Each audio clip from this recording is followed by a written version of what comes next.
நாட்களாக திருமளவில் வைத்தியசாலையினுடைய பயணம் பெறுகின்ற மக்கள் போராட்டம் நடத்தி கொண்டிருக்கின்றார்கள்.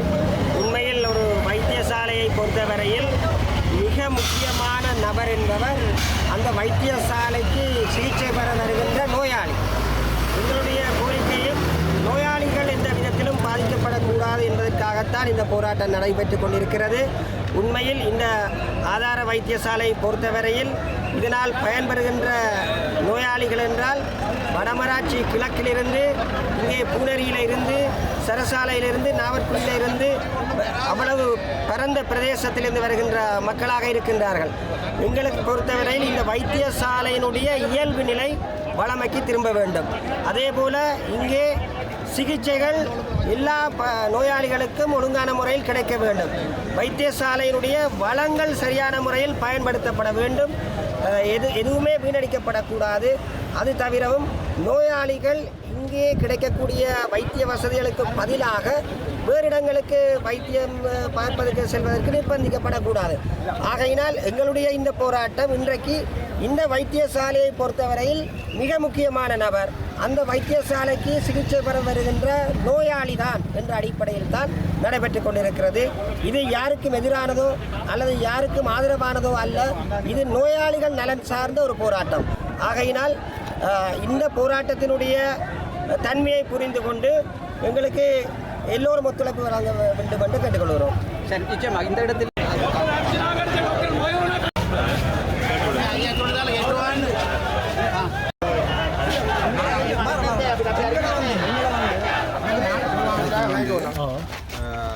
இன்றைக்குமே எல்லாரும் காய்ச்சி கொண்டு வந்தேன். என்னோட பிரசிடென்ட்லேருந்து எல்லாருமே காய்ச்சிட்டாங்க. அப்போ இப்போ வந்தப்போ நாட்டில் வேறு ஸ்ட்ரைக்கெல்லாம் போய் கொண்டு இருக்குது.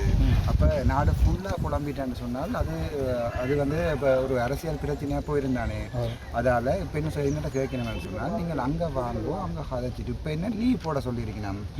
லீவ் போடுறது புத்தகம் இருக்கையில் அங்கே. அப்போ எங்களோட ஏஎஸ்பி சார் தான் வந்து நின்றவர். சார் வந்து எனக்கு ஃபுல் ப்ராமிஸ் தந்தவர். அதாவது வந்து நான் லீகலாக அந்த புத்தகத்தில் சைன் பண்ணுறேன்னு சொல்லி இப்போ பிடி சாரோட காய்ச்சி நான் அந்த ரெக்கார்டும் முதல் நான் தந்திருக்கிறேன். பிடி சார் என்னென்னா நீ வெளியே போக நான் தெல்லத்துவம் தான் அவர் சொல்லி கொண்டிருக்கிறார். சமன் பார்த்துருந்தேன் சார்.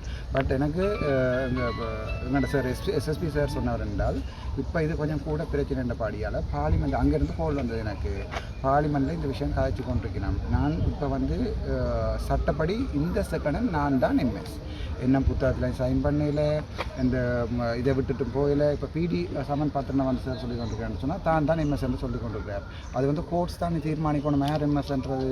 இப்போ நானும் இந்த விருப்பத்தை சொல்லி கொண்டிருக்கேன். நீங்கள் உள்ள சொன்னால் நீங்கள் தான் எம்எஸ்ன்னு சொல்லி அதால் இப்போ ஒரு பிரச்சனையும் இல்லை. இப்போ இந்த பிரச்சனையை பார்லிமெண்ட்டாக கதைக்கும் பிறக்கும். அப்போ நாங்கள் இப்போ நானும் நிற்க நீங்களும் கூட யாராவது ஒரு பிரச்சனை ஒன்று கூடி தச்சமயம் வந்து ஒரு ஆளுக்கு உயிரோடு வந்தால் என்னால் அப்போ ஒரு ஒருத்தரும் ஒரு இதுக்கும் ஒன்றுமே நடக்கக்கூடாதுன்னு நான் நினைக்கிறேன்.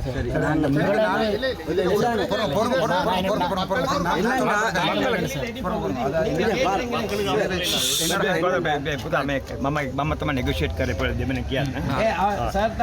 එතකොට මේ හොස්පිටල් එක ඇතුළේනේ. ඒතර මටත් හොඳ නැහැ මේ ප්‍රශ්නයක් කළා කයක් කෑ ගහන්න එපා. අපි පීස්ෆුල් හෙමින් කරමු. පැහැදිලිනේ? මම උදේ කිව්වනේ.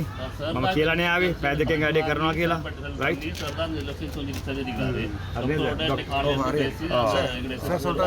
பேரும் இப்படி செய்ததே 3 நாள் செய்து சாவிட்டதே பிள்ளை. நானும் அதே பிள்ளையை விடக்கூடாது. மமத்தை வரதக்கரண்ட் பேனிஸ் எங்களோ கரப்பு வரதக் மமத்தை நீங்கள் தான் திரும்பி எம்எஸ்ஆ விரிவியல்ன்றதுக்கு என்ன உத்தரவாதம் எங்கட மக்களுக்கு வாய் மூலம் உத்தரவாதம் சொல்லியிருக்கணும். இதே பார்லிமெண்ட்ல கழிச்சு பிரசிடண்டோடையும் கழிச்சு சட்டப்படி நான் சுப்ரீம் கோர்ட்ஸ்லையும் போனாலும் நான் தான் எம்எஸ். මේක තීරණ ගන්න පුළුවන් වෙන්නේ මේකට කාටවත් ගන්න බෑ.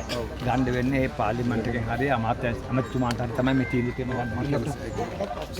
சார் சொல்கிறாருந்தா இப்போ பிடி சார் வந்து ஒரு நிமிஷத்தில் நீங்கள் எம்எஸ்எல்னு போயிடலாம். சட்டம் இல்லை தானே. அது பார்லிமெண்ட்லேயோ ஜனாதிபதியோ அல்லது வந்து நீதிமன்றத்திலேயோ தான் இதை கழிச்சு யார் எம்எஸ் யார் எங்கே போகிறது யார் பண்ணுறது டிசைட் பண்ணலாம். இப்போ சட்டப்படி நான் தான் எம்எஸ். சட்டப்படி நான் சாருக்கு முன்னாலேயும் மற்ற இதுவும் தந்துருக்கேன். நான் எம்எஸ்ஆர் லீவு போட்டுட்டு அங்கே போய் கதைச்சி போட்டு. ஓகே சரி, எல்லாம் சரி. நாங்கள் அதை எங்களுக்கு செய்ய வேண்டிய ஒன்று தான். நீங்கள் இன்றைக்கு இந்த நான் செத்தாலும் இந்த இல்லை நான் அதை இப்போ கேட்கல. இப்போ நாங்கள் கேட்குறது இன்றைக்கு இந்த மக்கள் உங்களுக்கான போராட்டம் செய்து கொண்டிருக்கு, நீங்கள் பார்த்து கொண்டு இருப்பீங்க. இவ்வளோ நேரம் ஸ்டாண்ட் பையிலே நாங்கள் இப்போ சொல்கிறேன் என்னென்னா, எங்களுக்கு எதுவுமே தேவையில்லை. இந்த மக்களுக்கு நீங்கள் இந்த போராடிய மக்களுக்கு ஒரு நன்றியையும் நான் திரும்பி வருவேன் என்ற உங்களோட வாயால் ஒரு கூறிட்டு இந்த போராட்டத்தை நீங்கள் நிறைவு செய்யுங்க, என்னில நம்பிக்கை வச்சு இந்த போராட்டத்தை நிறைவு செய்யுங்க, நான் திரும்பி உங்கள்கிட்ட வருவேன், எந்த பிரச்சனையும் இல்லை என்றதை நீங்கள் உங்களோட வாயால் சொன்னால் அவையில் ஓகே. இதுவரைக்கும் ஒருத்தர் தெரியாது.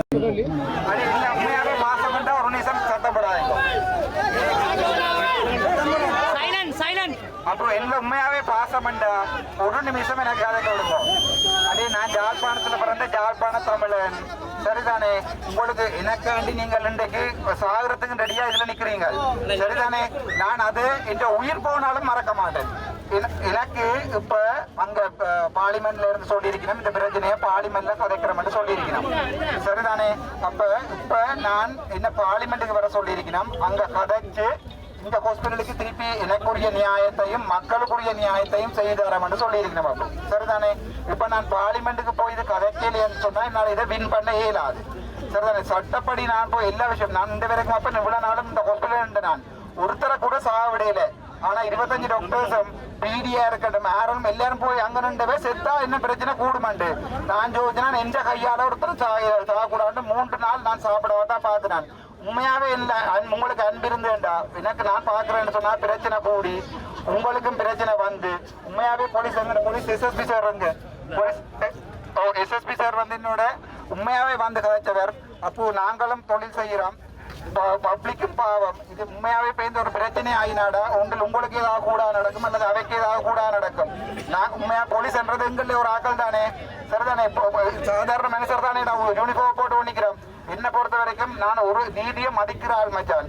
அதால தயவு செய்து நான் சொல்றேன் கேளுங்க, போலீஸ் சொல்றது என்னன்னு சொன்னா இந்த பிரச்சனையை பண்ணி பாட்டிட்டு பார்லிமெண்ட்ல போய் கதைச்சிட்டு வாங்க டாக்டர்ன்னு சொல்லி அங்கேயும் என்னோட எல்லாருமே கதைச்சு நான் பெரியாக்க நான் பேர் சொல்லல அங்க வாங்கோ. இப்ப பார்லிமெண்ட்ல கதைப்பட்டு கொண்டு இந்த விஷயம் அங்க வாங்கோ கதைச்சிட்டு திருப்பி வருவோம்ண்டு. ஆனா நான் ஏமாற்றப்பட்டா இந்த தமிழ் மக்களுக்காண்டி நான் ஒன்றையோட சொல்றேன், நான் டாக்டரா வாழ்க்கையில வேலை செய்ய மாட்டேன், நான் எங்கேயாவது போயிடுவேன், சரிதானே? அது வேற நான் போய் பார்லிமெண்ட் இப்போ சட்டப்படி நான் தான் எம்எஸ் விளங்குதோ உங்களுக்கு?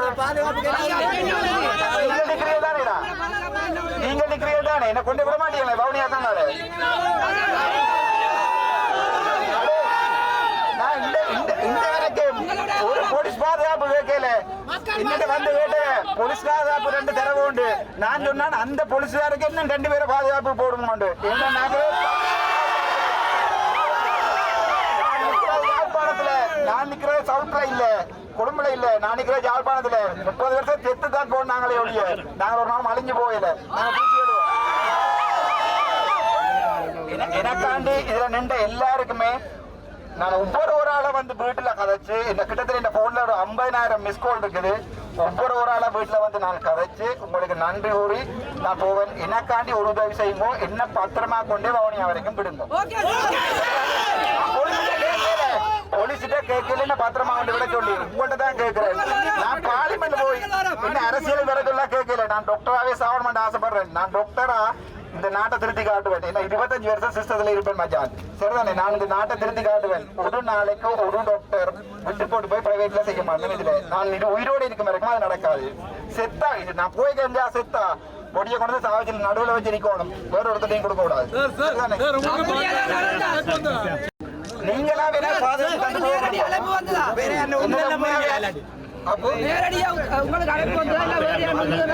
ஒரு பிரச்சனை இல்ல. எனக்காண்டியடா போலீஸோட சப்போர்ட் பண்ணுங்க. அவை எங்கிட்ட உண்மையாவே அடே உண்டுல இருந்து பாருங்க இந்த 3 நாள்ல நான் போயிருப்பேன்டா, இப்பவே போயிருப்பேன். முடிஞ்சே செய்து சொன்னாட்டா வேணுமெண்டா போய் வீடியோ எடுத்து பாரு, நான் கூட போட்டி எடுத்து பாரு. யாழ்ப்பாண தமிழன்டா, அதால நான் சொன்னேன். மிருசுகளை சேர்ந்தனால் எங்களது ஆதார வைத்தியசாலைன்றது இன்றைக்கு நேற்று ஆரம்பிக்கப்பட்ட வைத்தியசாலை இல்லை. யாழ்ப்பாணம் போதனா வைத்தியசாலைக்கு ஈடாக யுத்த காலத்தில் இந்த ஆஸ்பத்திரியில் காப்பாற்றப்பட்ட உயிர்களோட எண்ணிக்கை மிக அதிகம். இங்கே வைத்தியராக பணிபுரிஞ்ச ஒரு வைத்தியரை மக்கள் டாக்டர்னு கூப்பிடுறதில்லை, கடவுள்ன்ட்டு தான் கூப்பிடுறது. ஏனென்றால் அவர் அப்படித்தான் இந்த மக்களுக்கான சேவையை செய்தவர். இந்த வைத்தியசாலை அப்படியான ஒரு வைத்தியசாலை.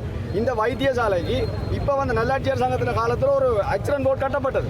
அதுக்கண்டு அனைத்து உபகரணங்களும் ஒரு NGOவால் வழங்கப்பட்டது. அதில் வழங்கப்பட்ட அந்த இயந்திரத்தின் பெறுமதி மட்டும் ஒரு இயந்திரத்தின் பெறுமதி $17,000 மில்லியன் அமெரிக்கன் டாலர். அந்த இயந்திரம் இங்கிருந்து திருட்டுத்தனமாக ஏற்றப்பட்டு கொண்டு செல்லப்பட்டிருக்கு. அதில் ஏனைய எக்ஸ்பெரிமெண்ட்ஸ் என்ற சில உபகரணங்கள் கொண்டு செல்லப்பட்டிருக்கு. அது எங்கே போனதுன்னு தெரியல. இதை வெளிப்படுத்தினபடியால் டாக்டர் இலக்கு வைக்கப்பட்டார். இன்னொரு அரசு ஆஸ்பத்திரியில் வேலை செய்கிற ஒரு வைத்தியர் அத்துமுறை உள்ளுக்கு புகுந்து அவருக்கு அடித்தவர். அதுக்கு நடவடிக்கை எடுக்கல. ஆனால் மக்களுக்காக கொண்டு வரப்பட்ட அரசாங்கத்தால் தரப்பட்ட இந்த விடயங்கள் களவு போன விடயத்தை தெரியப்படுத்தின ஒரு வைத்தியரை தனிமைப்படுத்தி இரவோடு இரவு 8 மணிக்கு ஆன்சர் ஆர்டர் கொண்டு வந்து இல்லாட்டி கைது செய்வோம் அவரை மிரட்டி அதை நீங்கள் செய்ய வலிக்கிட்ட என்றால் இந்த நாட்டில் அரசாங்கம் ஏன் இருக்குது, சட்டம் ஏன் இருக்குது, நீதித்துறை ஏன் இருக்குது, சட்டம் ஒழுங்கு பாதுகாக்கிற போலீஸ் ஏன் இருக்குது என்ற கேள்வி மக்களாக எங்கள்கிட்ட இருக்கு. இதுக்கு முடிவு வேணும்.